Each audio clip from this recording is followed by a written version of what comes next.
안녕하세요. 책을 통해서 여러분들의 꿈을 실현해드리는 임혜수의 꿈꾸는 책방입니다. 오늘은 책 처방을 신정은 선생님께 원하셨는데요. 신정은 선생님은 두 아이의 엄마이면서 교사이십니다. 선생님께 제가 추천해드릴 책은요. 바로 이 책입니다. 엄마의 말하기 연습입니다.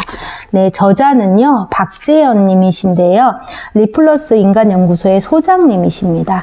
이 책은요. 오랫동안 부모와 교사들을 대상으로 진행해온 대화 훈련과 맘스 라디오 방송 내용을 중심으로 쓴 책입니다. 프롤로그를 한번 보도록 하겠습니다. 우리는 여러 가지 역할을 하며 살아갑니다. 그중 죽는 순간까지 결코 내려놓거나 포기할 수 없는 게 바로 엄마의 역할입니다. 결혼 후 계획을 세워 아이를 낳는 사람도 있고요.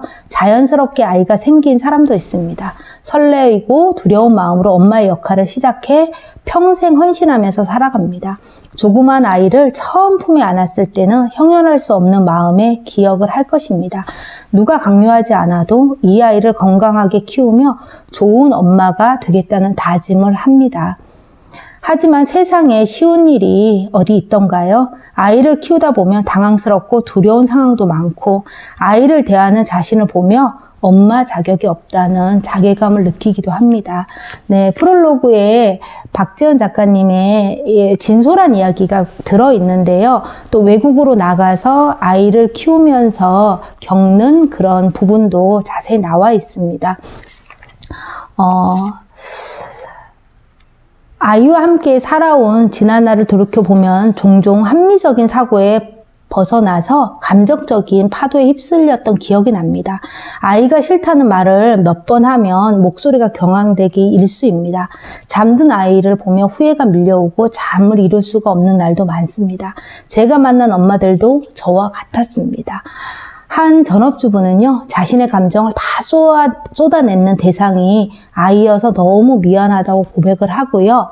워킹맘은요, 아이와 충분한 시간을 보내지 못해서 마음이 아픈데 집에 오면 너무 피곤해서 아이에게 짜증을 내고 잠든 아이를 보면 미안해해서 울다 잠들곤 한다는 고백을 했습니다.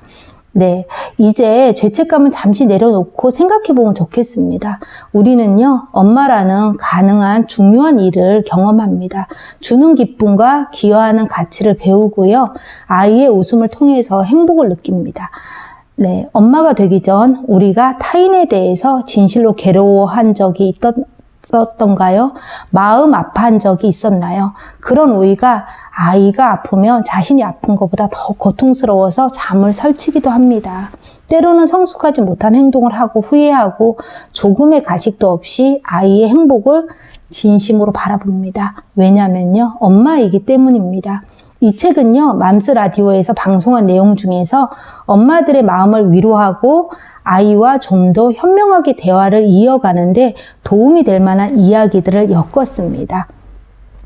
우리 모두는요, 그 누구도 대신할 수 없는 지금 이대로 좋은 엄마입니다. 프롤로그의 부분을 제가 소개를 해드렸고요.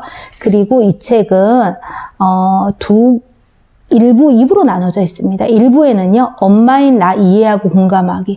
저는 이 부분이 굉장히 좋더라고요. 왜 그러냐면 엄마인 내가 나를 충분히 사랑하고 있는지 그걸 점검해 봐야 되지 않나 하는 생각이 들어요. 근데 이 부분에서는요, 엄마 자신을 지키는 사랑의 힘, 이런 부분이 나와 있습니다. 또는요, 지금 가장 무엇이 힘든가요? 대화를 가로막는 우리 어떤 생각이나 패턴들에 대해서 엄마 자신을 돌아볼 수 있는 부분이 나와 있거든요. 또, 내가 엄마가 되어 있지만 과거의 부모님으로 받은 상처에 대해서 내가 아직도 그 상처로 아파하고 있는 건 아닌지, 그 상처로부터 우리가 좀 더 자유로워지는 방법도 여기 나와 있거든요. 그리고 2부에는요, 우리 아이 이해하고 공감하기에 대한 부분인데 사례와 그 해결 방법들이 들어 있습니다. 첫 번째는요, 아이에게 고마운 마음 전달하기가 있는데 우리가 아이가 정말 고마울 때가 있잖아요. 하지만 우리는 가장 익숙한 방법으로 아이에게 그 고마운 마음을 전달하는 것 같아요. 잘했어, 고마워, 이렇게 얘기를 하잖아요. 하지만 가장 익숙한 방법이 아니라 아이에게 깊이 와닿는 방법으로 자기가 진심으로 느낀 부분을 아이에게 감사한 마음을 전해야 되겠죠. 예를 들면 아빠가 퇴근해서 올 때마다 딸이 정말 반갑게 막 뛰어와가지고는 아빠 사랑해 하고 안아주는 거예요. 그럼 때 아빠의 마음은 어떨까요? 정말 고맙겠죠. 이럴 때 우리 딸은 정말 사랑스러워. 아빠가 집에 오면 우리 딸이 마중 나와서 아빠 사랑해 하는 그런 정인이를 보면 아빠는 정말 행복해. 정인아 고마워. 이렇게 아주 구체적으로 아이에게 고마운 마음을 전달하는 거죠. 네, 두 번째는요. 미안한 마음 솔직하게 인정하기인데요. 제가 이거는 사례를 통해서 여러분들에게 소개해 드리도록 하겠습니다. 책 116쪽에 나와 있는데요. 미안한 마음 솔직하게 인정하기. 네, 어쩔 수 없잖아 라는 말 대신에요. 엄마가 솔직하게 인정하는 방법인데요. 아이를 낳고 직장을 그만두었습니다. 아이는 제 손으로 키워야 한다는 생각을 했거든요. 이런 생각, 직장을 그만두신 부모님들은 굉장히 많이 하셨을 거예요. 물론 지금도 그런 마음은 변함이 없습니다. 그런데 아직 어린 아이를 돌보다 보니 하루 종일 수십 번도 감정이 오르락내리락 해요. 친구들이나 예전 동료들 소식을 들으며 문득 제 자신이 초라하게 느껴집니다. 그리고 도태되는 느낌이 들면서 제 미래에 대해서 불안감이 휩싸이죠. 그럴 때 늦게 귀가하는 남편이 원망스럽습니다. 아이가 어려서 아직 손이 많이 가는데 이 시간이 끝도 없을 것만 같고요. 지난주에는 남편이 금요일에 술을 아주 많이 마시고 와서 토요일에 약속한 놀이공원을 못 가겠다고 하는 거예요. 네, 아이는 보채기 시작했습니다. 저는 한숨만 쉬다가 아이에게 큰 소리를 쳤습니다. 엄마도 어쩔 수 없잖아. 아빠가 못 가는 걸 도대체 어떻게 해. 다음에 가.